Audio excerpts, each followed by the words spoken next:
രാധ ഞാൻ രാധ കണ്ണനെ മറക്കാത്ത രാധ. രാധ ഞാൻ രാധ കണ്ണനെ മറക്കാത്ത രാധ. വൃന്ദാവനം നീ മറന്നോ, മധുരയെ നീ മറന്നോ. വൃന്ദാവനം നീ മറന്നോ, മധുരയെ നീ മറന്നോ. രാധയെ നീ മറന്നോ, കണ്ണാ പൈക്കളെ നീ മറന്നോ. രാധയെ നീ മറന്നോ, കണ്ണാ പൈക്കളെ നീ മറന്നോ. രാധ രാധ രാധ രാധ മറന്നിട്ടും മറക്കാത്ത രാധ. മറന്നിട്ടും മറക്കാത്ത രാധ. രാധേ രാധേ രാധേ രാധേ മറന്നിട്ടും മറക്കാത്ത രാധ. മറന്നിട്ടും മറക്കാത്ത രാധ.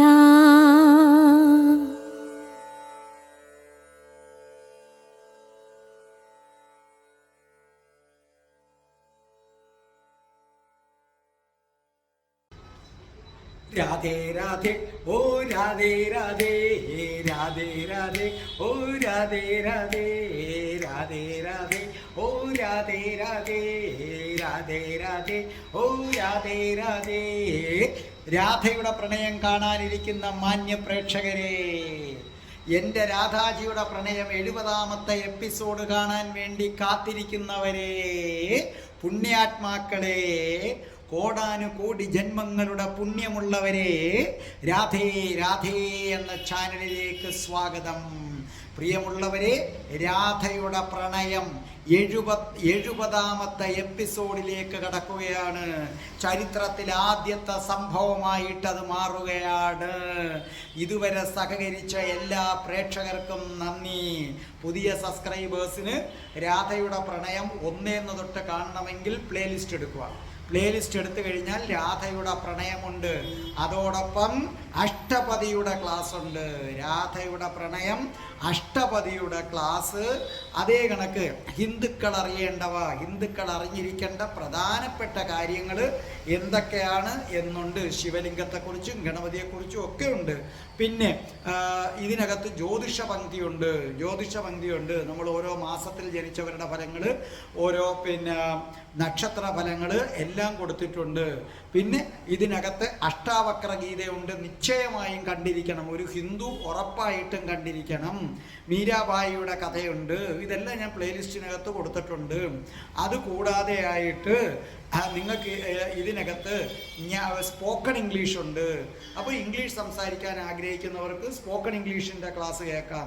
അല്ലാത്തവർക്കാണെങ്കിൽ ഇപ്പം ഞാൻ കൊല്ലം, തിരുവനന്തപുരം, കൊട്ടാരക്കര, എറണാകുളം ഒക്കെ ഉള്ളവർക്ക് ഇവിടെ വന്ന് എന്ത് ചെയ്യാം, ചേർന്ന് എൻ്റെ അടുത്ത് പഠിക്കാവുന്നതാണ്. കുഴപ്പമില്ല. പിന്നെ ദൂരെയുള്ളവരൊക്കെ ഹോസ്റ്റൽ സൗകര്യങ്ങളൊക്കെ ഉണ്ട്. അതല്ലാത്തവർ യൂട്യൂബിനെ ആശ്രയിച്ചാൽ മതി. യൂട്യൂബിൽ ഞാൻ 8 എപ്പിസോഡ് സ്പോക്കൺ ഇംഗ്ലീഷിനെ കുറിച്ച് ഇട്ടിട്ടുണ്ട്. ഇതൊക്കെ ഞാൻ എല്ലാ വീഡിയോയിലും പറയും പുതിയ സബ്സ്ക്രൈബേഴ്സിന്. പക്ഷേ നിങ്ങൾ ഓരോരുത്തരും കണ്ടിരിക്കേണ്ട ഒരു വീഡിയോ ഉണ്ട്. ഞാൻ എങ്ങനെ രാധാഭക്തനായി. അത് നിശ്ചയമായും കണ്ടിരിക്കണേ. അത് കാണാത്ത ആരെങ്കിലും ഉണ്ടെങ്കിൽ കാണണേ. ഞാൻ എങ്ങനെ രാധാഭക്തനായി, ആ വീഡിയോ നിങ്ങൾ കണ്ടിരിക്കണം. പിന്നെ ഒരിടത്തൊരച്ഛനുണ്ടായിരുന്നു. പിന്നെ പ്രണയം വിജയിക്കാൻ വശ്യമന്ത്രം ഉൾപ്പെടെ. അത് കാണേണ്ടത് പ്രണയിക്കുന്ന പെൺകുട്ടികൾ മാത്രമല്ല, പെൺമക്കളുള്ള ഓരോ അച്ഛനും അമ്മയും അത് കാണണം. പ്രത്യേകിച്ചും പെൺമക്കൾ ദൂരെ നിർത്തി പഠിപ്പിക്കുകയാണെങ്കിൽ ഉറപ്പായിട്ടും നിങ്ങളത് കണ്ടിരിക്കണം. അപ്പോൾ നമ്മൾ രാധയുടെ പ്രണയം 70ാമത്തെ എപ്പിസോഡിലേക്ക് കടക്കാൻ പോവുകയാണ്.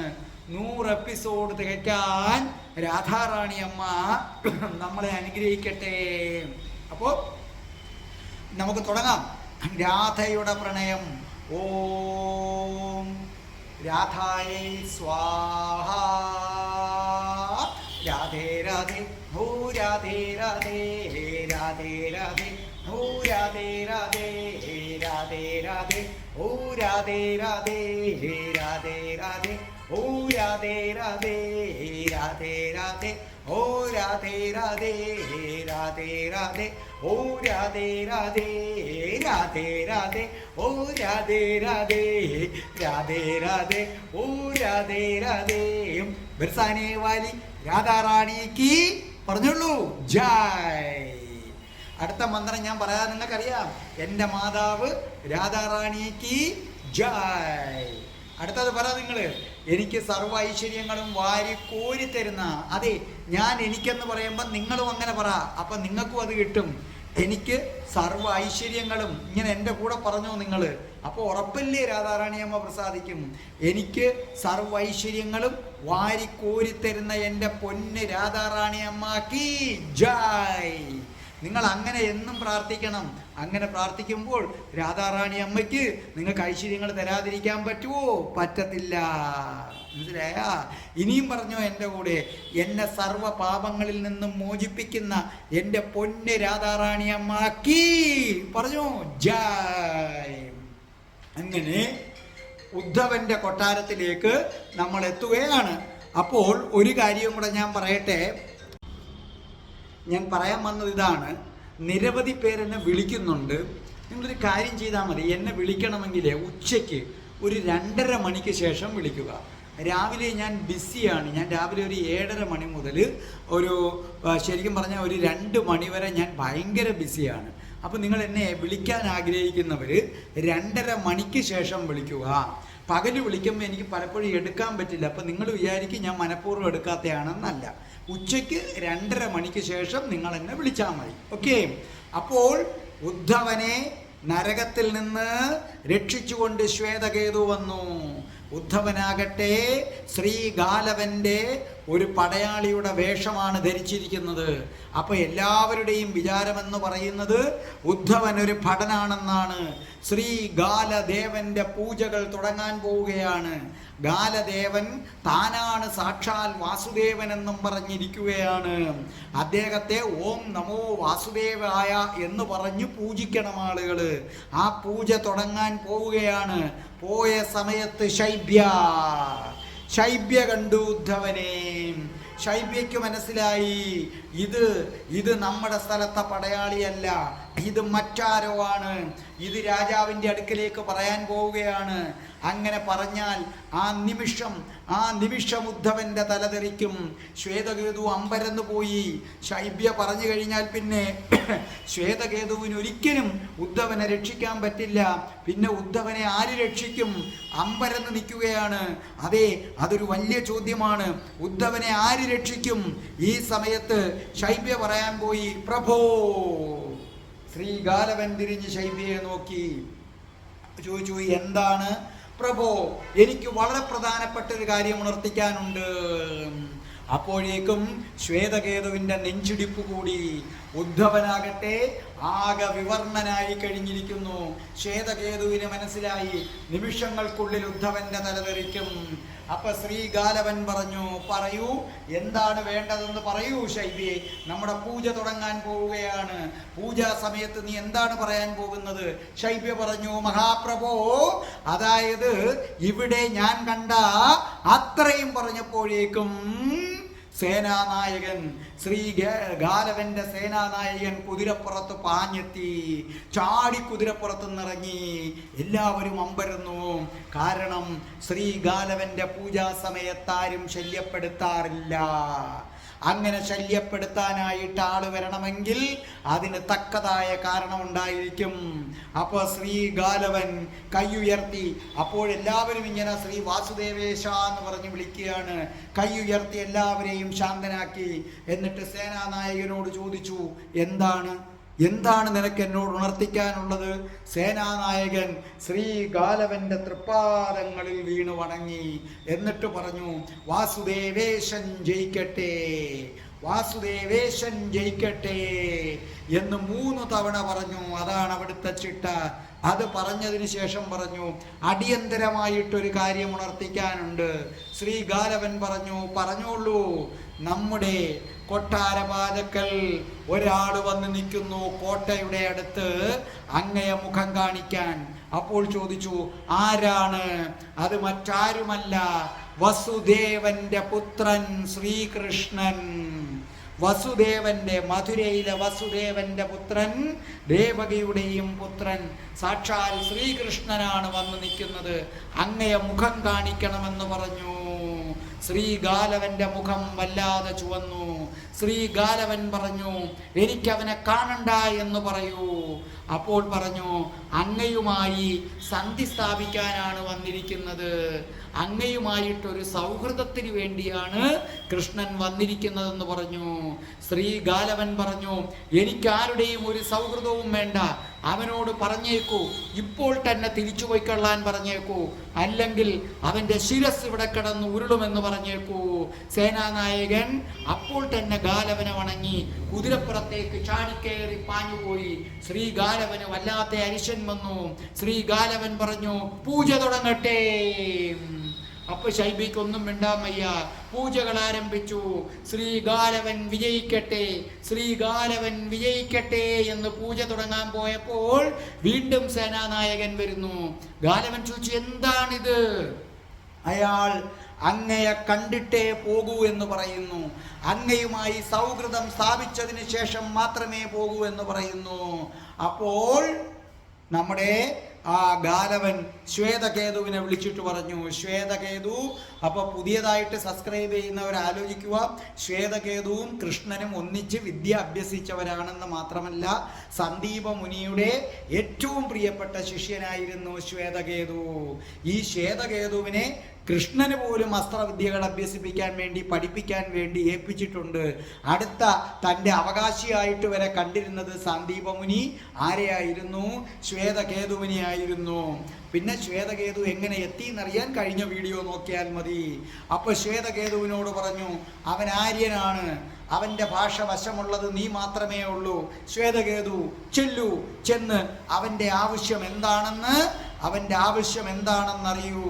ഉദ്ധവന് ഉള്ളിൽ സന്തോഷം തോന്നി, ഒപ്പം പരിഭ്രമവും തോന്നി. ഇനി എന്താണ് സംഭവിക്കാൻ പോകുന്നത്? ശ്രീഗാലവൻ പറഞ്ഞു, പൂജകൾ തുടങ്ങട്ടെ. അപ്പോഴേക്കും എന്ത് സംഭവിച്ചു? ശൈബ്യയാണ് പൂജയുടെ കേന്ദ്രം. ശൈബ്യ വന്നു പാത്രമെടുത്തിട്ട് ആരതി ഒഴിയാൻ തുടങ്ങി. ഓം വാസുദേവേശായ നമ, ഓം വാസുദേവേശായ നമ, ഓം വാസുദേവേശായ നമ. ശ്രീഗാലവൻ തൻ്റെ രക്തം പതിച്ച സിംഹാസനത്തിൽ അങ്ങനെ ഇരിക്കുകയാണ്. അപ്പോഴേക്കും മണിയടികൾ തുടങ്ങി. അപ്പോഴേക്കും അവിടെയൊക്കെ ധൂപക്കുറ്റികൾ കൊണ്ട് ധൂപങ്ങൾ നിറഞ്ഞു. ഓരോരുത്തരായി വന്ന് പാദങ്ങളിൽ നമസ്കരിക്കാൻ തുടങ്ങി. ശൈബ്യാകട്ടെ ശ്രീഗാലവന്റെ പാദം കഴുകാൻ തുടങ്ങി. ഉദ്ധവൻ ഇതൊക്കെ കണ്ടുകൊണ്ട് നിൽക്കുന്നു. പക്ഷേ അദ്ദേഹത്തിന്റെ പത്നി പത്മാവതിക്ക് ഇതൊന്നും അത്ര പിടിക്കുന്നില്ല. അവരിങ്ങനെ നിൽക്കുകയാണ്, പക്ഷേ അവർ നിസ്സഹായിയാണ്. എന്നു മാത്രവുമല്ല, അവരുടെ 12 വയസ്സുള്ള മകൻ ശക്രനും അവിടുത്തെ നിൽപ്പുണ്ട്. അപ്പോൾ വീണ്ടും പൂജ തുടങ്ങി. അതിനുശേഷം നമ്മൾ ഭഗവാനെ അടിമുടി ഒഴിയുന്നത് പോലെ ഒരു പാത്രത്തിൽ ആരതി ഒഴിയുകയാണ്. കർപ്പൂര പാത്രത്തിൽ കർപ്പൂരം കത്തിച്ചതിന് ശേഷം ശൈബ്യ അടിമുടി ഒഴിയാനായിട്ട് തുടങ്ങിയതും ശ്വേതകേതു വരുന്നു. ശ്വേതകേതു വന്നിട്ട് പറഞ്ഞു, ക്ഷമിക്കണം, പൂജ മുടക്കുന്നതിൽ ക്ഷമിക്കണം, അടിയന്തരമായിട്ട് കാര്യം പറയാനുണ്ട്. അപ്പോൾ ശ്രീഗാലവൻ പറഞ്ഞു, നിർത്തൂ. അപ്പോൾ ശ്രീ ശ്വേതകേതു പറഞ്ഞു, വാസുദേവേശ, വാസുദേവന്റെ പുത്രനാണ് വന്ന് നിൽക്കുന്നത്, അവൻ അങ്ങയെ ഇപ്പോൾ തന്നെ കാണണമെന്ന് പറഞ്ഞു. അപ്പോൾ ശ്വേതകേതുവിനോട് പറഞ്ഞു, നീ പറഞ്ഞില്ലേ അവനെ എനിക്കിപ്പോൾ കാണണ്ട, അവനെ എനിക്കിപ്പോൾ കാണാൻ പറ്റില്ല എന്ന് നീ പറഞ്ഞില്ലേ? അപ്പോൾ പറഞ്ഞു, ഞാൻ പറഞ്ഞു. അപ്പോൾ അവൻ മറുപടി പറയുകയാണ്, എന്തു വന്നാലും ഞാൻ അങ്ങയെ കണ്ടിട്ടേ പോകൂ എന്ന്. ഞാൻ അവനോടൊരു കാര്യം പറഞ്ഞു. അപ്പൊ ഗാലവൻ ചോദിച്ചു, എന്താണ്? അങ്ങയെ കാണണമെന്നുണ്ടെങ്കിൽ ഈ ഭൂലോകത്ത് ഒരേ ഒരു വാസുദേവനേ ഉള്ളൂ, അതങ്ങാണ്. അങ്ങയെ വാസുദേവേശനായി കാണാമെങ്കിൽ മാത്രം വരാമെന്ന് പറഞ്ഞു. അപ്പൊ ശ്രീകാലവൻ ചോദിച്ചു, അവൻ എന്താണ് പറഞ്ഞത് അന്നേരം മറുപടി? അപ്പോൾ ശ്വേതകേതു പറഞ്ഞു, അവനൊന്ന് പുഞ്ചിരിച്ചു. പുഞ്ചിരിച്ചിട്ട് അവൻ പറഞ്ഞു, യഥാർത്ഥ വാസുദേവൻ വൈകുണ്ഠത്താണ്. ഇവിടെ എങ്ങനെയാണ് അങ്ങനൊരു അവതാരം വന്നിരിക്കുന്നത്? ഇതുവരെയും വൈകുണ്ഠത്തെ വാസുദേവൻ ഇങ്ങനെ അവതരിച്ചു എന്ന് ഞാൻ അറിഞ്ഞിട്ടില്ല. അവൻ്റെ കണ്ണിൽ ഒരേ ഒരു വാസുദേവനേ ഉള്ളൂ. അവൻ ഒരാളെ ആരാധിക്കൂ, അത് മഹാദേവനെയാണ് ആരാധിക്കുന്നത്. ആ മഹാദേവനെ ആരാധിക്കാൻ ഞാൻ കൈലാസത്ത് പോകുമ്പോൾ ആരാധിച്ചുകൊള്ളാം, ഇവിടെ വന്ന് അങ്ങേ ആരാധിക്കേണ്ട കാര്യമില്ല എന്ന് പറഞ്ഞു. ശ്രീകാലവന്റെ മുഖം വല്ലാതെ ചുവന്നു. എന്ത് ധിക്കാരി, ധിക്കാരി! അവൻ അങ്ങനെ പറഞ്ഞു? അവൻ നമ്മെ ധിക്കരിക്കാൻ ധൈര്യം കാണിച്ചോ? ശ്വേതകേതു പറഞ്ഞു, അങ്ങ് അനുവദിക്കുകയാണെങ്കിൽ എനിക്ക് ചില കാര്യങ്ങൾ കൂടി അങ്ങയോട് പറയാനുണ്ടെന്ന് പറഞ്ഞു. അപ്പൊ ചോദിച്ചു, നിനക്കെന്താണ് പറയാനുള്ളതെന്ന് ചോദിച്ചു. അപ്പോൾ പറഞ്ഞു, അവൻ പറയുകയാണ്, വളരെ പ്രധാനപ്പെട്ട ഒരു കാര്യമാണ് അവൻ പറയുന്നതെന്ന് പറഞ്ഞു. അപ്പോൾ പറഞ്ഞു, മുഖവുര എന്തിന്? മുഖവുര കൂടാതെ നീ പറയൂ, അവൻ എന്താണ് പറയാൻ പോകുന്നതെന്ന് പറയൂ എന്ന് പറഞ്ഞു. അപ്പോൾ പറഞ്ഞു, മറ്റൊന്നുമല്ല പ്രഭോ, കോപിക്കരുതേ, അവൻ പറഞ്ഞ കാര്യമാണ്. അവൻ അല്പനേരം മാത്രം കോട്ടവാതിക്കൽ കാത്തു നിൽക്കും, അല്പനേരം മാത്രം. അതിനുള്ളിൽ ഉദ്ധവനും നമ്മൾ തടങ്കലിലാക്കിയിരിക്കുന്ന നരകത്തിലിട്ടിരിക്കുന്ന ആചാര്യന്മാരും ആ ആചാര്യന്മാരെയും കൂട്ടി ആ കോട്ടവാതിൽക്കൽ നമ്മൾ എത്തിയിരിക്കണം. അങ്ങനെ എത്തിയില്ലെങ്കിൽ, ശ്രീകാലവൻ പറഞ്ഞു, എത്തിയില്ലെങ്കിൽ. അപ്പൊ ശ്വേതകേതു പറഞ്ഞു, മഹാപ്രഭോ ക്ഷമിക്കണം, ഇത് എൻ്റെ അഭിപ്രായമല്ല, അവൻ പറയുന്നതിനെ കുറിച്ചാണ് ഞാൻ പറയുന്നത്. പറയൂ. എത്തിയില്ലെങ്കിൽ അവൻ പറഞ്ഞു, അല്പനിമിഷം മാത്രമാണ് ഞാൻ കാത്തു നിൽക്കുന്നത്, അതിനുള്ളിൽ വെച്ചെത്തിയില്ല എങ്കിൽ ഈ കോട്ടവാതിൽ തകർത്ത് അവൻ അങ്ങയുടെ മുമ്പിലെത്തും.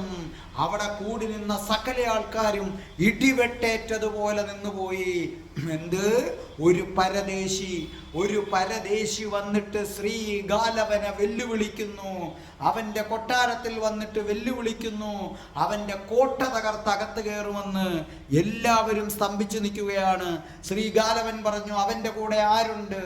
അപ്പോൾ പറഞ്ഞു, അവനുണ്ട്, അവന്റെ കൂടെ ഒരു സാരഥിയുണ്ട്. സാരഥി ഉണ്ടെങ്കിലും കുതിരയുടെ കടിഞ്ഞാണ് അവന്റെ കയ്യിലാണ്. പിന്നെ ഗരുഡ മുഖം ധരിച്ച ഒരുത്തനുമുണ്ട്. മറ്റാരെങ്കിലും ഉണ്ടോ അവന്റെ കൂടെ? ഇല്ല. അവൻ പറഞ്ഞത് ബ്രഹ്മഘോഷനും ബലരാമനും കൂടെയുണ്ട്, അവരെ അല്പം അകലെ നിർത്തിയിട്ടാണ് വന്നിരിക്കുന്നതെന്ന് പറഞ്ഞു. അപ്പോൾ പറഞ്ഞു, ശ്വേതകേതു, ഈ നിന്ദ നാം സഹിക്കില്ല. ഞാൻ ശ്രീകൃഷ്ണനെ വധശിക്ഷയ്ക്ക് വിധിച്ചിരിക്കുന്നു. ശ്വേതകേതു, നീ ഇപ്പോൾ തന്നെ പൊയ്ക്കൊള്ളൂ, പോയി അവന്റെ ശിരസ്സറത്തന്റെ കാൽ കീഴിൽ വയ്ക്കൂ. ശ്വേതകേതു ഞെട്ടിപ്പോയി, ഉദ്ധവനും ഞെട്ടിപ്പോയി. ശ്വേതകേതു അമ്പരന്ന് നിൽക്കുകയാണ്. ഒരു നിമിഷം ശ്വേതകേതുവിന്റെ മനസ്സിൽ കൃഷ്ണനുമായി നടന്ന കൂടിക്കാഴ്ചകൾ ഓർമ്മ വന്നു. കൃഷ്ണന്റെ അടുത്ത് ചെന്നപ്പോൾ കൃഷ്ണൻ പറഞ്ഞു, അത്ഭുതപ്പെട്ടു, ഇതാരാണ്? ശ്വേതകേതുവോ? നീ എങ്ങനെ ഇവിടെ എത്തി? ശ്വേതകേതു എല്ലാ കാര്യങ്ങളും പറഞ്ഞപ്പോൾ സ്നേഹത്തോടെ അണച്ചു പിടിച്ചിട്ട് പറഞ്ഞു, ഈ തെറ്റുകളിൽ നിന്നൊക്കെ നീ മോചിതനാകണം ശ്വേതകേതു, നിന്നെ ഞാൻ മോചിപ്പിക്കും. നീ ഞങ്ങളുടെയും ഗുരുവായിരുന്നു, ഞങ്ങൾക്കും അസ്ത്രവിദ്യ പറഞ്ഞു തന്നതാണ്. നമ്മൾ ഒരുമിച്ച് മഹാകാളേശ്വര ക്ഷേത്രത്തിൽ പോയി മഹാദേവനെ തൊഴുതിട്ടുള്ളതാണ്. ആ നീ ഇവിടെ വന്ന് ഇങ്ങനെ ഒരാളെ ദൈവമായി പൂജിക്കുന്നത് കാണുമ്പോൾ വല്ലാതെ വിഷമം തോന്നുന്നു. ആ വാക്കുകൾ വന്നു എന്ന് മാത്രവുമല്ല, ഒരേ സമയം 3-4 മുഖങ്ങൾ കടന്നു വന്നു. അപ്പൊ ശ്രീകാലവൻ പറഞ്ഞു, എന്താണ് ആലോചിക്കുന്നത്? ചെല്ലൂ നീ കൃഷ്ണനെ വധിച്ചവന്റെ തലയെടുത്ത് എൻ്റെ മുന്നിലേക്ക് കൊണ്ടുവരൂ.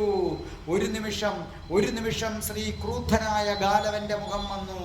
അടുത്ത നിമിഷം മാതക റാണിയായ ശൈബ്യ ശൈബ്യ തന്നെ ഉറ്റുനോക്കുകയാണ്.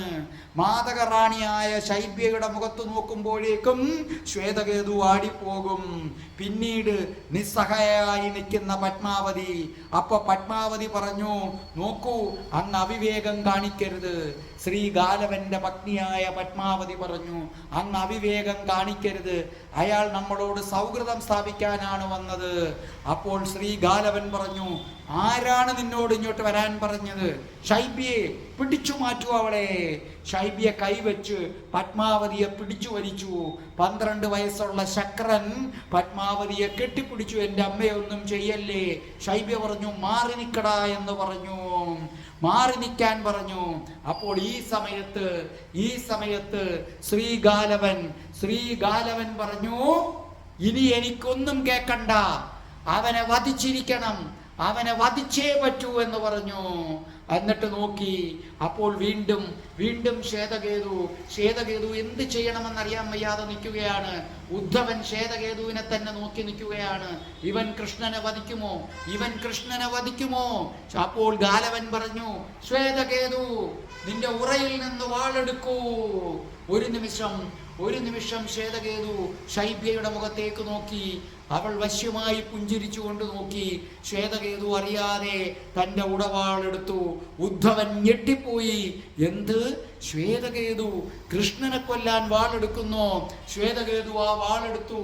അപ്പോൾ ശ്രീഗാലവൻ പറഞ്ഞു, പോയി വരൂ. ആ സമയത്ത് ശ്വേതകേതു ശ്രീഗാലവനെ ഒന്ന് നോക്കിയതിനു ശേഷം ആ വാള് താഴേക്കിട്ടു. ഇട്ടിട്ട് പറഞ്ഞു, പ്രഭോ, അങ്ങെനിക്ക് മരണശിക്ഷ വിധിച്ചാലും എനിക്ക് കൃഷ്ണനെ കൊല്ലാൻ സാധ്യമല്ല. അവിടെ കൂടിയിരുന്ന സകലരും ഞെട്ടിപ്പോയി. ശൈബ്യയുടെ കണ്ഠത്തിൽ നിന്നൊരാർത്തനാദം മുഴങ്ങി. എന്താണ് പറഞ്ഞത്? ശ്രീഗാലവന്റെ മുഖം ചുവന്നു. ശ്രീഗാലവൻ ഒരു നിമിഷം സ്തംഭിച്ചുപോയി. ഇന്നുവരെ തന്നോട് മറുത്തു പറഞ്ഞിട്ടില്ലാത്ത ശ്വേതകേതു. അപ്പൊ ശ്വേതകേതുവിനോട് ചോദിച്ചു, നിനക്കറിയാമോ അവനെ? നിനക്കവനെ അറിയാമോ? ശ്വേതകേതു പറഞ്ഞു, അറിയാം, എനിക്കവനെ അറിയാം. ഞങ്ങൾ ഒന്നിച്ച് സാന്ദീപ മുനിയുടെ ആശ്രമത്തിലുണ്ടായിരുന്നു. ഞങ്ങൾ സതീർത്ഥരാണ്. ഞങ്ങൾ ഒന്നിച്ചാണ് മഹാകാളേശ്വര ക്ഷേത്രത്തിൽ പോയിരുന്നത്. അസാമാന്യമായ അസ്ത്രവിദ്യക്കുടമയാണ് ശ്രീകൃഷ്ണൻ. സാന്ദീപ മുനിയുടെ പ്രിയപ്പെട്ട ശിഷ്യനാണ്. ഞങ്ങൾ ആത്മാർത്ഥ സുഹൃത്തുക്കളായിരുന്നു. എനിക്ക് കൃഷ്ണനെ കൊല്ലാൻ പറ്റില്ല, എന്നെ വധിക്കൂ എന്ന് പറഞ്ഞു. ശൈബ്യ ഞെട്ടി. ശൈബ്യ പറഞ്ഞു, ഇവിടെ ആദ്യം വധിക്കപ്പെടേണ്ടത് ഇവനല്ല, ദാ ഇവന്റെ കൂടെ നിൽക്കുന്നവൻ ഇവിടുത്തെ പടയാളിയല്ല. ശ്രീഗാലവൻ പറഞ്ഞു, എന്ത്? ഇവിടുത്തെ പടയാളിയല്ലെന്നോ? ആരാണിവൻ? പിന്നെ ആരാണിവൻ? അപ്പോഴേക്കും എന്ത് സംഭവിച്ചു? ആരെവിടെ? അവൻ ആരാണെന്ന് നോക്കൂ. അപ്പോഴേക്കും കുന്തങ്ങളുമൊക്കെ ആയി 5-6 പേര് വന്നു. 5-6 പേര് വന്നിട്ട് ശ്രീഗാലവന്റെ വസ്ത്രങ്ങൾ അഴിച്ചു. ശ്രീഗാലവന്റെ അല്ല, പിന്നെ ഉദ്ധവന്റെ. ചോദിച്ചു, നീ ആരാണ്? സത്യം പറയൂ, നീ ഇവിടെ ഉള്ളതല്ല. അപ്പോൾ ഉദ്ധവൻ പറഞ്ഞു, ഞാൻ അങ്ങേരടുത്ത് ദൂതിന് വന്ന ഉദ്ധവൻ, അങ്ങ് നരകത്തിലേക്ക് അയച്ച ഉദ്ധവൻ. ഈ ശ്വേതകേതു ഞങ്ങളെ കാണാൻ വേണ്ടി വന്നല്ലോ, അങ്ങ് പറഞ്ഞയച്ചല്ലോ. ആ സമയത്ത് അങ്ങയുടെ കൂടെ വന്ന ഭടനെ ഞങ്ങൾ അബോധാവസ്ഥയിലാക്കി. അയാളുടെ വസ്ത്രം ധരിച്ചുകൊണ്ട് ഞാൻ വന്നതാണ്. നിങ്ങൾക്ക് എന്തു വേണമെങ്കിലും ചെയ്യാം. ശ്രീഗാലവൻ തൻ്റെ ഇരിപ്പിടത്തിൽ നിന്ന് ചാടി എഴുന്നേറ്റു. ക്രൂദ്ധനായി അലറി, എന്താണ് എൻ്റെ കൊട്ടാരത്തിൽ സംഭവിക്കുന്നത്? ശ്രീഗാലവൻ തൻ്റെ ഉടവാളെടുത്തിട്ട് നമ്മുടെ ഉദ്ധവനെയും അതേ കണക്ക് ശ്വേതകേതുവിൻ്റെയും നേർക്ക് വീശാനാഞ്ഞു. 2 പേരെയും ചേർത്ത് നിർത്താൻ പറഞ്ഞു ഭടന്മാരോട്. ഭടന്മാര് വന്നു. ശ്വേതകേതുവിൻ്റെ ആയുധങ്ങളെല്ലാം മാറ്റി ശ്വേതകേതുവിൻ്റെ കൈകൾ ബന്ധിച്ചു. ഉദ്ധവന്റെ കൈകളും കൂട്ടി ബന്ധിച്ചു. 2 പേരെയും നിർത്തി. അപ്പൊ ശ്രീഗാലവൻ പറഞ്ഞു, നിങ്ങളുടെ 2 പേരുടെയും മരണം എൻ്റെ കൈ കൊണ്ടായിരിക്കണമെന്ന് എനിക്ക് നിർബന്ധമാണ്. ഇതാ ശ്വേതകേതുവും ശ്രീഗാലവനെയും ഞാൻ വധിക്കാൻ പോവുകയാണ്. അപ്പൊ ശൈബ്യ പറഞ്ഞു, പ്രഭോ, ഒരു നിമിഷം ഗാലവൻ നോക്കി. എന്താണ് ശൈബ്യേ, എന്താണ് ശൈബ്യേ? കാരണം ശൈബ്യ ശ്വേതകേതുവിനെ സ്നേഹിക്കുന്നു, ശൈബ്യ ശ്വേതകേതുവിനെ സ്നേഹിക്കുന്നു. അപ്പോൾ ശൈബ്യ പറഞ്ഞു, ശൈബ്യ ഒന്നും പറഞ്ഞില്ല. ശൈബ്യ വീണ്ടും പറഞ്ഞു, പ്രഭോ ഇപ്പോൾ തന്നെ വേണോ അതോ പൂജ തുടങ്ങണോ? ശൈബ്യേ, നാം ഒരു തീരുമാനമെടുത്താൽ പിന്നെ മാറ്റമില്ല. ഉദ്ധവനെയും ശ്വേതകേതുവിനെയും ചേർത്ത് നിർത്തിയിരിക്കുകയാണ്. അപ്പോൾ ശ്രീഗാലവൻ വാളെടുത്തു. ആ വാളെടുത്ത് വീശാനായിട്ട് പോവുകയാണ്. ശൈബ്യയ്ക്ക് ആ കാഴ്ച കാണാൻ വയ്യ. താൻ പ്രാണനെ പോലെ സ്നേഹിച്ചിരുന്നവനാണ്. ആ സ്നേഹിച്ചിരുന്നവന്റെ ശിരസാണ് നിലത്ത് വീഴാൻ പോകുന്നത്. ആ വാളെടുത്ത് ശ്രീഗാലവൻ വീശാനായിട്ടാഞ്ഞതും ഒരാക്രാന്തം പോലൊരു സൗണ്ട് കേട്ടു, ഒരു വലിയ ശബ്ദം കേട്ടു. ശ്രീഗാലവ, സാക്ഷാൽ ശ്രീകൃഷ്ണന്റെ ശബ്ദം, സാക്ഷാൽ ശ്രീകൃഷ്ണന്റെ ശബ്ദം. ശ്രീകൃഷ്ണൻ അതാ തന്റെ രഥത്തിൽ കുതിച്ചു പാഞ്ഞു വരികയാണ്, തന്റെ രഥത്തിൽ കുതിച്ചു പാഞ്ഞു വരികയാണ് ശ്രീകൃഷ്ണൻ. ശ്രീഗാലവൻ അമ്പരന്നു പോയി. എന്തു ചെയ്യണമെന്നറിയാൻ വയ്യാതെ നിൽക്കുകയാണ് ശ്രീഗാലവൻ. ശ്രീഗാലവൻ അമ്പരന്ന് നിൽക്കുകയാണ്. എന്തു ചെയ്യണമെന്ന് പോലും പിടികിട്ടുന്നില്ല. അത്രയ്ക്ക് വേഗതയിലാണ് കൃഷ്ണൻ വരുന്നത്. പെട്ടെന്ന് കൃഷ്ണന്റെ രഥം ശ്വേതകേതുവിന്റെ അടുത്തെത്തിയതും കൃഷ്ണൻ കടിഞ്ഞാൺ വലിച്ചു. ആ രഥം അവിടെ അങ്ങനെ നിന്ന് കഴിഞ്ഞതും കൃഷ്ണൻ അവിടെ കൂടി നിന്നിരുന്ന 4 ഭടന്മാരുടെ നേർക്കും കൈകൊണ്ട് മാറൂ എന്ന ആംഗ്യം കാണിച്ചു. ഏതോ ഒരു ആജ്ഞാശക്തിയിൽ അവര് പെട്ടെന്ന് മാറി. അപ്പോൾ തന്നെ ശ്രീഗാലവൻ ഒരു അസ്ത്രമെടുത്ത് കൃഷ്ണന്റെ നേർക്ക് പ്രയോഗിച്ചു. കൃഷ്ണൻ ഒന്ന് പുറകോട്ട് ചരിഞ്ഞു. കൃഷ്ണന്റെ പടച്ചട്ടയിൽ ഉരുമിക്കൊണ്ട് അത് കടന്നുപോയി.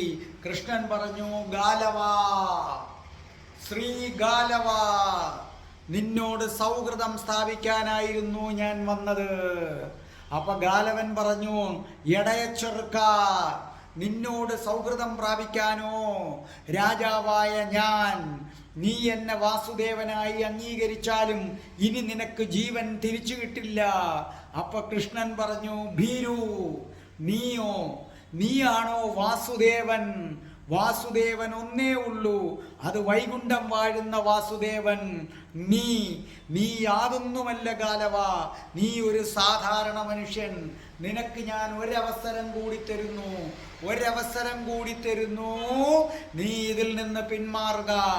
അപ്പോൾ പറഞ്ഞു, ഇടയച്ചെറുക്ക, പിന്മാറാനോ, നിന്റെ അന്ത്യം അടുത്തു കഴിഞ്ഞു എന്ന് പറഞ്ഞിട്ട് അമ്പെടുക്കാൻ പോയതും കൃഷ്ണൻ തൻ്റെ ചൂണ്ടുവിരൽ ഇങ്ങനെ ആക്കിയിട്ട് കൃഷ്ണൻ മനസ്സുകൊണ്ട് ധ്യാനിച്ചു. ഓം രാധായേ സ്വാഹ, ഓം രാധായേ സ്വാഹ, ഓം രാധായേ സ്വാഹ. ഈ സമയം രാധാറാണിക്ക് പെട്ടെന്നൊരു വിറയൽ അനുഭവപ്പെട്ടു. രാധാറാണിയുടെ ദേഹത്ത് നിന്ന് അസാമാന്യമായ ഒരു പ്രകാശം ഇറങ്ങുന്നു. രാധാറാണി ബോധശൂന്യായി കട്ടിലേക്ക് വീഴുകയാണ്. അതെ, പല പ്രമുഖരും ഇത് ചൂണ്ടിക്കാണിച്ചിട്ടുണ്ട്. കൃഷ്ണൻ ചക്രായുധം പ്രയോഗിക്കുമ്പോൾ രാധാറാണിയുടെ ശക്തി മുഴുവനും ചക്രായുധത്തിലേക്ക് പോകും. ആ സമയത്ത് രാധാറാണി ചലിക്കില്ല. രാധാറാണി നിശ്ചലയായാണ് കിടക്കുന്നതെന്ന് ഇതിനെക്കുറിച്ച് ഗവേഷണം നടത്തിയ പല പണ്ഡിതരും പറഞ്ഞിട്ടുണ്ട്. അപ്പോൾ കൃഷ്ണൻ ചൂണ്ടുവിരലെടുത്ത് ഓം രാധായേ സ്വാഹ. ഈ സമയത്ത് രാധാറാണിക്ക് ഒരു വിറയൽ അനുഭവപ്പെടുന്നു. രാധാറാണി കട്ടിലേക്ക് വീഴുകയാണ്. ആ സമയത്ത് രാധാറാണിയുടെ ദേഹത്തു നിന്ന് ഒരഗ്നിഗോളം വരികയാണ്. ഇത് മറ്റാർക്കും കാണാൻ സാധ്യമല്ല. ആ അഗ്നിഗോളം ശ്രീകൃഷ്ണന്റെ ചൂണ്ടുവിരലിലേക്ക് വരികയാണ്. കാരണം ഈ വരുന്ന ചക്രായുധം, ആ ചക്രായുധത്തിൽ വിരലറ്റു പോകാതിരിക്കാനുള്ള ശക്തിയാണിത്. ആ ചക്രായുധം കൃഷ്ണന്റെ കൈകളിലേക്ക് വരുന്നത് കണ്ട് ശ്രീഗാലവന്റെ കണ്ണു മഞ്ഞളിച്ചു പോയി. എന്തൊരു പ്രകാശമാണിത്! അവിടെ കൂടി നിന്ന് ആർക്കും ഒന്നും കാണാൻ പറ്റാത്ത തരത്തിലുള്ള ഒരു പ്രകാശം. കൃഷ്ണന്റെ കൈകളിലിരുന്ന് ചക്രം ജ്വലിച്ചു. കൃഷ്ണൻ പറഞ്ഞു, ശ്രീഗാലവ, നീ വധാർഹനാണ്. പലതവണ നിന്നോട് ഞാൻ പറഞ്ഞതാണ് സന്ധി ചെയ്യുന്ന കാര്യം, പക്ഷേ നീ കേട്ടില്ല. ജരാസന്ധന് നീ എന്നെ ഒറ്റുകൊടുത്തു. എൻ്റെ പ്രിയപ്പെട്ട സുഹൃത്ത് ഉദ്ധവനെ നീ നരകത്തിലേക്ക് പറഞ്ഞു വിട്ടു. ഇവിടുത്തെ പല പ്രമുഖരായ ബ്രാഹ്മണ ആചാര്യന്മാരെയും നീ നരകത്തിലാക്കി. അവരെ നീ പീഡിപ്പിച്ചു. ഒടുവിൽ എൻ്റെ സുഹൃത്ത് ശ്വേതകേതുവിനെയും ഉദ്ധവനെയും നീ വധിക്കാനായിട്ട് ശ്രമിച്ചു. ഇനി നിനക്ക് മാപ്പില്ല. കൃഷ്ണൻ മനസ്സിൽ പറഞ്ഞു, ഓം രാധായേ സ്വാഹ. എന്താണ് സംഭവിക്കുന്നതെന്ന് അറിയുന്നതിന് മുമ്പ്, ഒരു മറുപടിയെങ്കിലും പറയാൻ കഴിയുന്നതിന് മുമ്പ് കൃഷ്ണന്റെ കയ്യിൽ നിന്ന് സുദർശന ചക്രം ചീറിപ്പാഞ്ഞു. ആ സുദർശന ചക്രം കണ്ണഞ്ചിക്കുന്ന വേഗത്തിൽ ശ്രീഗാലവന്റെ ശിരസ്സിനെ, കഴുത്തിനെ ഭേദിച്ചുകൊണ്ട് കടന്നുപോയി. ശിരസ് ദൂരേക്ക് തെറിച്ചു വീഴുന്ന കാഴ്ച കണ്ട് അന്തം വിട്ടുപോയ എല്ലാവരും. ശൈബ്യ അലറിക്കരഞ്ഞു. ശൈബ്യ നോക്കുകയായിരുന്നു. ആ ചക്രം വീണ്ടും തിരിച്ചു കറങ്ങി കറങ്ങി കറങ്ങി കൃഷ്ണന്റെ ചൂണ്ടുവിരലിൽ വന്നിരുന്നു. അത് പെട്ടെന്നങ്ങ് അപ്രത്യക്ഷമായി തീർന്നു. അതെ, ഗാലവൻ വധിക്കപ്പെട്ടു. ഈ സമയത്ത് ദമഘോഷനും ബലരാമനും കൂടെ എരച്ചു കയറുകയായിരുന്നു. തൻ്റെ മുന്നിലേക്ക് ചാടി വീണ പടയാളികളെ ബലരാമൻ തൻ്റെ ഹലായുധം കൊണ്ട് നിഷ്കരണം വധിച്ചു. ഭടന്മാർക്ക് എന്തു ചെയ്യണമെന്നറിയില്ല. കാരണം അവർക്ക് നേതൃത്വം കൊടുക്കാൻ സേനാനായകനായ ശ്വേതകേതുവില്ല. ശ്വേതകേതുവും കൃഷ്ണന്റെ പക്ഷത്താണ്. വളരെ പെട്ടെന്ന് ദമഘോഷനും ബലരാമനും കൂടെ ചേർന്ന് അവിടം കീഴടക്കി. കരവീരപുരം കീഴടക്കി. അവിടെ അത്ഭുത പരതന്ത്രയായും ദുഃഖിച്ചും നിൽക്കുന്ന ഒരാളുണ്ട്. ശ്രീഗാലവന്റെ സകല ക്രൂരതകളും സഹിച്ചിരുന്ന ശ്രീഗാലവന്റെ പത്നി പത്മാവതി. ഈ സമയം കൃഷ്ണൻ പത്മാവതിയുടെ അടുക്കലേക്ക് ചെന്നിട്ട് പറഞ്ഞു, മാതാവേ ക്ഷമിക്കണം, ക്ഷമിക്കണം മാതാവേ. വേറെ നിവർത്തിയില്ലാത്തത് കൊണ്ട് മാത്രമാണ് ഞാൻ നിങ്ങളുടെ ഭർത്താവിനെ വധിച്ചത്. അമ്മ ഒന്നുകൊണ്ടും പേടിക്കരുത്. ശ്രീഗാലവന്റെ മൃതദേഹം രാജകീയമായ രീതിയിൽ തന്നെ സംസ്കരിച്ചിരിക്കും എന്നു മാത്രവുമല്ല, അമ്മയുടെ പുത്രനായ ശക്രനെ ഞാൻ ഇവിടുത്തെ യുവരാജാവായി അഭിഷേകം ചെയ്യുകയാണ്. ഇനി മുതൽ ഈ രാജ്യത്തിൻ്റെ ഭരണം മുഴുവനും അമ്മയുടെയും ശക്രന്റെയും കൈകളിലേക്കായിരിക്കും. ഇവിടെ നിന്നും ഇദ്ദേഹത്തിൻ്റെ ശവസംസ്കാരം കഴിഞ്ഞ് ഈ ശക്രനെ കിരീടധാരിയായി അഭിഷേകം ചെയ്യിച്ചതിന് ശേഷം മാത്രമേ ഞാൻ ഇവിടെ നിന്ന് തിരിച്ചു പോകൂ. ആ സമയത്ത് കൃഷ്ണൻ ശ്രദ്ധിക്കുകയായിരുന്നു. ശൈബ്യ അലറിക്കരഞ്ഞുകൊണ്ട് ശ്രീഗാല വാസുദേവൻ എന്ന തൻ്റെ അമ്മാവൻ്റെ മൃതശരീരത്തിൽ വീണ് പൊട്ടിക്കരയുകയായിരുന്നു. പൊട്ടിക്കരയുന്ന അവളെ അല്പം കൗതുകത്തോടുകൂടി കൃഷ്ണൻ ശ്രദ്ധിച്ചു. അങ്ങനെ അന്നത്തെ ദിവസം ശ്രീഗാലവന്റെ ശവസംസ്കാരം നടന്നു. അതെ, ഒരു യുഗം അവസാനിക്കുകയാണ്. ശ്രീഗാലവന്റെ യുഗം അവസാനിക്കുകയാണ്. അപ്പോൾ കൃഷ്ണൻ പറഞ്ഞു, ഉദ്ധവ, തടവറയിൽ കിടക്കുന്ന ആചാര്യന്മാരെ മോചിപ്പിച്ചു കൊണ്ടുവരൂ. ആളുകൾക്കെല്ലാം സന്തോഷമായി. ഈ സമയത്ത് പത്മാവതി പറഞ്ഞു, നോക്കൂ, ഒരു കാര്യം എനിക്ക് അങ്ങയോട് അഭ്യർത്ഥിക്കാനായിട്ടുണ്ട്. അപ്പോൾ കൃഷ്ണൻ ചോദിച്ചു, എന്താണ് മാതാവിന് അഭ്യർത്ഥിക്കാനുള്ളത്? ശ്രീഗാലവൻ തൻ്റെ പൂജയ്ക്ക് വേണ്ടി നിരവധി രത്നങ്ങൾ ഇവിടെ സൂക്ഷിച്ചിട്ടുണ്ട്. ആ രത്നങ്ങൾ മുഴുവൻ എനിക്ക് സാധുക്കൾക്കായി കൊടുക്കണം. കൃഷ്ണൻ പറഞ്ഞു, നല്ല കാര്യമാണ്. ശവസംസ്കാരം കഴിഞ്ഞ് ദിവസങ്ങൾ കഴിഞ്ഞപ്പോൾ ഈ പത്മാവതി തൻ്റെ സിംഹാസനത്തിൽ ഇരുന്നു കൊണ്ട് പ്രജകൾക്കെല്ലാം, തൻ്റെ സകല പ്രജകൾക്കും ഈ രത്നങ്ങൾ വീതിച്ചു കൊടുത്തു. അതോടുകൂടി പത്മാവതി അവരുടെ കാണപ്പെട്ട ദൈവമായിട്ട് മാറി. മാറി. എല്ലാവരും പത്മാവതിയെ ആദരിക്കാനായിട്ട് തുടങ്ങി. ഈ സമയം അവിടേക്ക് ശൈബ്യ കടന്നു വന്നു. ഓരോ ചുവടും അവൾ സൂക്ഷിച്ചാണ് മുന്നോട്ട് വയ്ക്കുന്നത്. അവൾ കൃഷ്ണന്റെ അടുക്കലേക്ക് വരികയാണ്. കൃഷ്ണൻ സാഗൂതം അവളെ നോക്കുകയാണ്. അവൾ പെട്ടെന്ന് തൻ്റെ വസ്ത്രത്തിനുള്ളിൽ ഒളിപ്പിച്ചു വച്ചിരുന്ന കഠാര എടുത്ത് കൃഷ്ണന്റെ നേർക്ക് ആഞ്ഞു കുത്താൻ പോയതും അവളുടെ കൈകളിൽ ഒരു പിടി വീണു. ഉരുക്കുമുഷ്ടിയുള്ള പിടി. ശ്വേതകേതു അവളുടെ കൈകളിൽ മുറുകെ പിടിച്ചപ്പോൾ അവൾ പറഞ്ഞു, ദുഷ്ട മഹാപാപി, നിന്നെ ഞാൻ വിശ്വസിച്ചു. നിനക്ക് ഞാൻ എൻ്റെ ഹൃദയം തന്നു, നിനക്ക് ഞാൻ എൻ്റെ സർവസ്വവും തന്നു ഭീരു. എന്നിട്ട് നീ എന്നെ ചതിക്കുകയായിരുന്നു ഭീരു. എന്ന് മാത്രവുമല്ല, എൻ്റെ മാതുലനെ നീ കൊലയ്ക്കു കൊടുത്തു. തടവറയിൽ കിടന്നവനെ നീ വേഷം മാറ്റിച്ചു കൊണ്ടുവന്നു. ഈ ഇരിക്കുന്ന ഘാതകനെ വധിക്കാൻ, കൃഷ്ണനെ വധിക്കാൻ നീ തയ്യാറായില്ല. എൻ്റെ കയ്യിൽ നിന്ന് വിടൂ. ഈ കൃഷ്ണനെ എനിക്കെൻ്റെ കൈകൊണ്ട് തന്നെ വധിക്കണം. ശ്വേതകേതുവിൻ്റെ സർവ നിയന്ത്രണങ്ങളും വിട്ടുപോയി. ശ്വേതകേതുവിൻ്റെ എല്ലാ നിയന്ത്രണങ്ങളും വിട്ടുപോയി. ശ്വേതകേതു പറഞ്ഞു, യക്ഷി, നീ യക്ഷിയാണ്. നിന്റെ സ്വന്തം കാര്യസാധ്യത്തിന് വേണ്ടി നീ എന്നെ മയക്കിക്കൊണ്ടുവരികയായിരുന്നു ഇവിടെ. നീ എന്നെ വിവാഹം കഴിക്കുമെന്ന് പറഞ്ഞ് എന്നെ പ്രലോഭിപ്പിച്ചു. നിനക്ക് വേണ്ടത് ഇവിടുത്തെ ആളുകളെ സൈനികാഭ്യാസം പഠിപ്പിക്കാൻ ഒരാള്, ഇവിടുത്തെ ഒരു സൈന്യാധിപൻ. അതിനപ്പുറത്തേക്ക് മാറി ഒരിക്കലും നീ എന്നെ കണ്ടിട്ടില്ല. നീ എന്നെ വഞ്ചിക്കുകയായിരുന്നു. എന്നിട്ടിപ്പോൾ നിനക്കെൻ്റെ പ്രാണസുഹൃത്ത് കൃഷ്ണനെ വധിക്കണമല്ലേ? വിടില്ല ഞാൻ നിന്നെ. കൈ പിടിച്ച് തിരിച്ചു. ശൈബ്യയുടെ കയ്യിൽ നിന്ന് കത്തി താഴെ വീണു. അവളുടെ കൈകൾ രണ്ടും പുറകോട്ട് കൂട്ടിപ്പിടിച്ചു. കാരണം അവളുടെ കൈകളിൽ നഖമുണ്ട്. ഈ നഖം കൊണ്ട് ഇവള് കണ്ണ് മാന്തി പൊട്ടിക്കുന്ന സ്വഭാവം ഇവക്കുണ്ട്. ഇത് പലപ്പോഴും ആര് കണ്ടിട്ടുണ്ട്? നമ്മുടെ ശ്വേതകേതു കണ്ടിട്ടുണ്ട്. ഇവള് കുതറാൻ നോക്കി.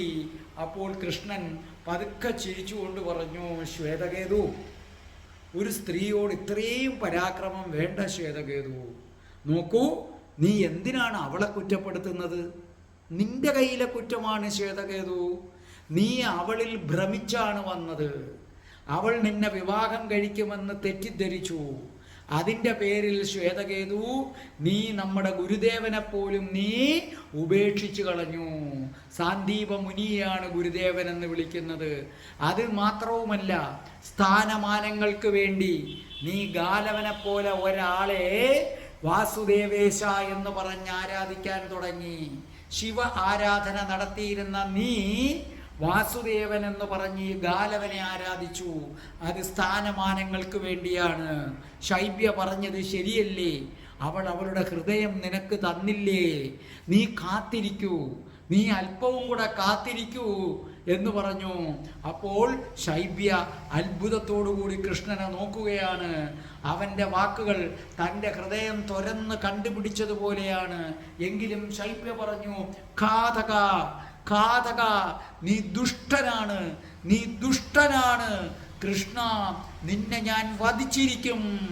കൃഷ്ണൻ പുഞ്ചിരിച്ചിട്ട് പറഞ്ഞു, നോക്കൂ സഹോദരി പറയുന്നത് ശരിയായിരിക്കാം, പക്ഷെ ഞാൻ ദുഷ്ടനൊന്നുമല്ല. നീ കള്ള വാസുദേവനാണ്. ഈ ഭൂമി മലയാളത്തിൽ ഒരു വാസുദേവനേ ഉണ്ടായിരുന്നുള്ളൂ, അതെൻ്റെ മാതുലനാണ്. നീ കള്ളനാണ്, നീ കള്ള വാസുദേവനാണ്. കൃഷ്ണനൊന്ന് ചിരിച്ചിട്ട് പറഞ്ഞു, ഞാൻ വാസുദേവനാണ്, പക്ഷേ കള്ളവാസുദേവൻ ഒന്നുമല്ല.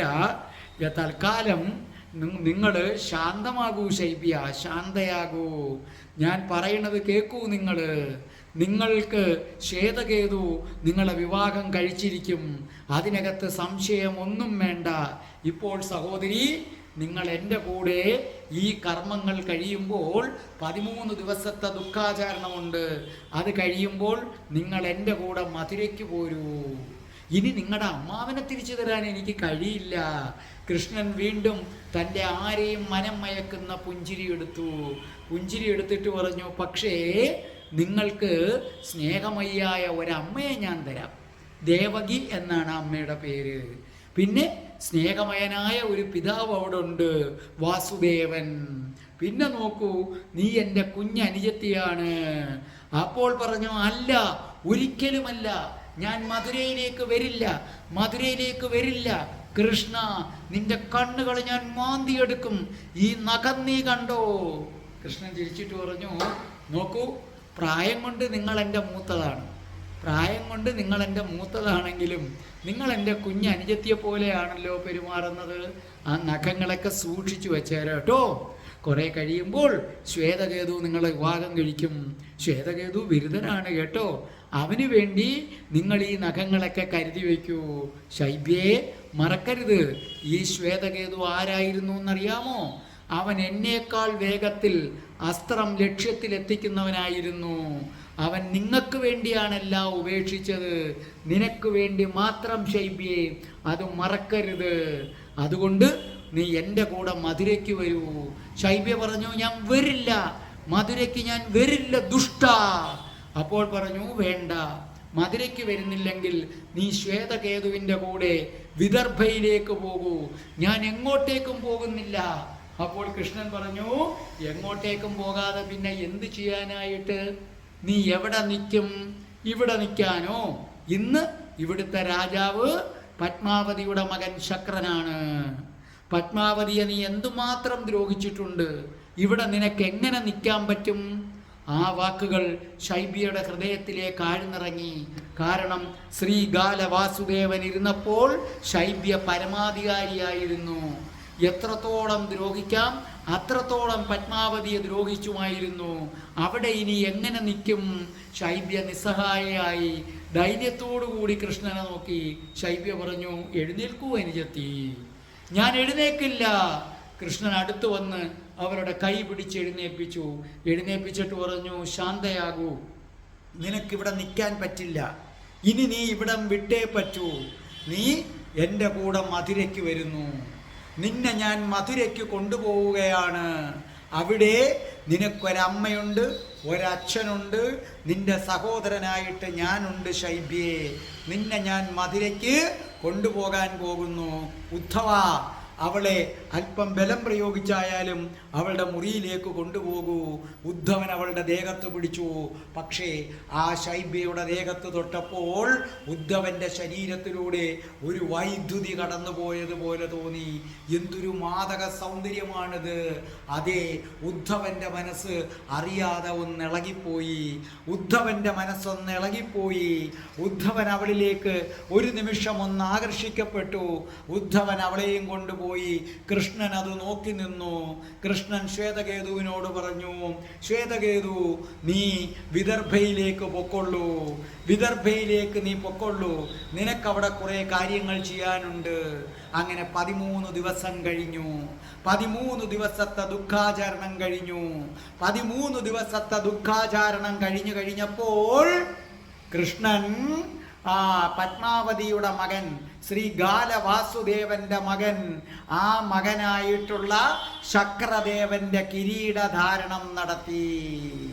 ശക്രദേവന്റെ കിരീടധാരണം നടത്തിയതിന് ശേഷം അവിടെ പുനർദത്തൻ്റെ മുത്തച്ഛനായിട്ടുള്ള സാക്ഷാൽ രുദ്രനെ രാജകീയ ഗുരുവായി നിയമിച്ചു.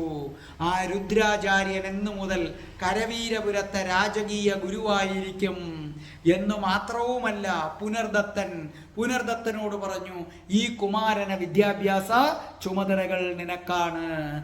പത്മാവതിയുടെ അടുത്ത് എന്ന് പറഞ്ഞു, അമ്മേ, അമ്മയുടെ മകൻ ശക്രൻ രാജാവായി കഴിഞ്ഞു. അമ്മ തന്നെയാണ് തൽക്കാലം ഇവിടുത്തെ രാജ്ഞി. അവന് പ്രായപൂർത്തിയാകുന്നത് വരെ അമ്മ തന്നെയാണ് രാജ്യം ഭരിക്കുന്നത്. രുദ്രാചാര്യൻ ഇവിടുത്തെ രാജകീയ ഗുരുവായിരിക്കും. അമ്മയ്ക്ക് വേണ്ടുന്ന എല്ലാ ഉപദേശങ്ങളും അദ്ദേഹം തരും. അമ്മയുടെ മകനെ പുനർദത്തൻ വിദ്യാഭ്യാസം ചെയ്യിക്കും. ഞാൻ നാളെ ഞങ്ങളെല്ലാവരും ശൈബ്യയും കൂട്ടി മധുരയിലേക്ക് മടങ്ങുകയാണെന്ന് പറഞ്ഞു. ഈ സമയം മറ്റൊരു രംഗത്തേക്ക് നിങ്ങളെ ഞാൻ കൂട്ടിക്കൊണ്ടു പോവുകയാണ്. ജരാസന്ധൻ, കൃഷ്ണന്റെ കൂടെ പരാജയപ്പെട്ട് പോകുന്ന ജരാസന്ധൻ തേർത്തട്ടിൽ തളർന്നു കിടക്കുകയാണ്. അനുവിന്ദൻ രഥം ഇങ്ങനെ വലിച്ചു കൊണ്ടുപോവുകയാണ്. ആ സമയത്ത് ജരാസന്ധന്റെ മനസ്സ് കലുഷിതമായിരുന്നു. ജരാസന്ധൻ വിചാരിക്കുകയാണ്, അപമാനിതനായി ഞാൻ ആരെ കൊല്ലാൻ വേണ്ടിയാണോ ഇത്രയും ആളുകളെ കൂട്ടി ഞാൻ ഇവിടെ എത്തിയത്? ആ കൃഷ്ണന്റെ കാരുണ്യത്തിലാണ് ഞാനിപ്പോൾ ജീവിക്കുന്നത്. ഇല്ലെങ്കിൽ ആ ബലരാമൻ എൻ്റെ ശിരസ്സടിച്ചു പൊട്ടിച്ചേനായിരുന്നു. മറ്റു രാജാക്കന്മാരെല്ലാം ഇനി എന്നെ വിലമതിക്കുമോ? എൻ്റെ എല്ലാ ബഹുമതികളും പോയിരിക്കുന്നു. ജരാസന്ധൻ ഒന്നുമല്ലാതായി മാറിയിരിക്കുന്നു. ജരാസന്ധൻ വല്ലാതെ തളർന്നുപോയി. ആ ജരാസന്ധന് പെട്ടെന്നൊരു കാര്യം ഓർമ്മ വന്നു. അതെ, അന്ന് മധുരയിൽ നിന്നും വന്നിരിക്കുന്ന അക്രൂരന്റെ കൂടെ വന്ന ബൃഹദ്രഥൻ പറഞ്ഞ കാര്യം, ആ ബൃഹദ്രഥനല്ല, ബൃഹദ്രഥന്റെ കൂടെ നിന്ന കംസന്റെ വിശ്വസ്തനായ അനുയായി താൻ വിട്ട അദ്ദേഹം പറഞ്ഞ കാര്യം, രാധയാണ് കൃഷ്ണന്റെ ശക്തി. അപ്പോൾ ജരാസന്ധൻ കൈകൾ ഞെരിച്ചു. ജരാസന്ധൻ പറഞ്ഞു, കൊല്ലും ഞാനവളെ. കൃഷ്ണന്റെ ശക്തിയാണവൾ. അവളെ നശിപ്പിക്കും. അതിനുശേഷം ഈ കൃഷ്ണനെയും ഞാൻ നശിപ്പിക്കും. പല്ലുകൾ ഇറുമി ജരാസന്ധൻ വിളിച്ചു, അനുവിന്ദ. അനുവിന്ദൻ പെട്ടെന്ന് തിരിഞ്ഞു നോക്കി, രഥം നിർത്തൂ. അപ്പോൾ പെട്ടെന്ന് രഥം നിർത്തിയപ്പോൾ പറഞ്ഞു, നോക്കൂ, ഈ രഥം വൃന്ദാവനത്തിലേക്ക് തിരിച്ചുവിടൂ. അനുവിന്ദൻ ചോദിച്ചു, എന്താണ് മഹാരാജാവേ? ചോദ്യം വേണ്ട അനുവിന്ദ, ഈ രഥം വൃന്ദാവനത്തിലേക്ക് പോവുകയാണ്. ജരാസന്ധൻ തീരുമാനങ്ങൾ എടുത്തു കഴിഞ്ഞു. ഇനി അതിന് മാറ്റമില്ല. കൊന്നിരിക്കും ഞാൻ അവളെ. രാധയെ ഞാൻ വധിച്ചിരിക്കും അനുവിന്ദ. അവളെ വധിക്കാതെ കൃഷ്ണനെ തൊടാൻ കഴിയില്ല. നീ രഥം തിരിക്കൂ. അതെ, രഥം പോകട്ടെ, വൃന്ദാവനത്തിലേക്ക് പോകട്ടെ. അനുവിന്ദൻ രഥം തിരിച്ചു. ആ രഥം പായുകയാണ്, വൃന്ദാവനത്തിലേക്ക് പായുകയാണ്. അതിശക്തനായ ജരാസന്ധൻ രാധാറാണി വാഴുന്ന സാക്ഷാൽ വൃന്ദാവനത്തിലേക്ക് പോവുകയാണ്. രാധയെ വധിക്കാൻ സംഭവബഹുലമാകാൻ പോവുകയാണ്. കഥകൾ സംഭവബഹുലമാകാൻ പോവുകയാണ്. എന്താണ് നടക്കാൻ പോകുന്നതിനി? അദ്ദേഹത്തിന്റെ രഥം കുതിച്ചു പായുകയാണ്. എന്തും സംഭവിക്കാവുന്ന തലത്തിലേക്ക് കാര്യങ്ങൾ പോവുകയാണ്. ഈ സമയത്ത് രാധയിലേക്ക് ബോധവും തിരിച്ചു വരികയാണ്. വൃന്ദാവനം പഴയ നിലയിലേക്ക് തിരിച്ചു വരികയാണ്. അതേ, ജരാസന്ധന്റെ രഥം ചീറിപ്പായുകയാണ് വൃന്ദാവനത്തിലേക്ക്. അമർഷനായി രാധാറാണിയെ വധിക്കാനായി ജരാസന്ധൻ. ഇതിന്റെ ബാക്കി ഭാഗം അടുത്ത ചൊവ്വാഴ്ച കാത്തിരിക്കൂ. രാധേ രാധേ, ഓ രാധേ രാധേ, രാധേ രാധേ, ഓ രാധേ രാധേ, രാധേ രാധേ, ഓ രാധേ രാധേ, രാധേ രാധേ, ഓ രാധേ രാധേ, രാധേ രാധേ, ഓ രാധേ രാധേ, രാധേ രാധേ, ഓ രാധേ രാധേ, രാധേ രാധേ, ഓ രാധേ രാധേ, രാധേ രാധേ, ഓ രാധേ രാധേ. ഇനി ആ മഹാമന്ത്രം നമുക്ക് ചൊല്ലിക്കോ. ഓം ശ്രീം ഹ്രീം ക്ലീം ഐം രാം രാസേശ്വരി രാധികായൈ സ്വാഹ. ഓം ശ്രീം ഹ്രീം ക്ലീം ഐം രാം രാസേശ്വരി രാധികായൈ സ്വാഹ.